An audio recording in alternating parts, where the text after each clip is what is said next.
అదే అనుమానం మగవాళ్ళలో వచ్చింది అనుకోండి, ఇక వాళ్ళ మహిళల పరిస్థితి ఏమవుతుంది? అవును.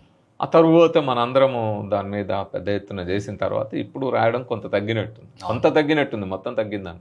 సో ఇట్లాంటి చాలా అంశాలు ఉంటాయి పంచాంగాలు. మనం లోతుకి వెళ్తే పైపైన చెప్పే వాళ్ళు ఆ రోజు చదివి ఇది ఒక అంశం. రెండోది, మీరు పంచాంగాలు చదివే వాళ్ళని గమనించండి. ఏ పార్టీ వాళ్ళగా ఆఫీసులో లేదా ఆ పార్టీకి అనుకూలంగా గవర్నమెంట్ ప్రోగ్రాంలోనో పంచాంగాలు చదివిన వాళ్ళందరూ ఏ పార్టీ పంచాంగం చదివితే అది పార్టీల పంచాంగం కదా, పార్టీల పంచాంగం అంతే కదా.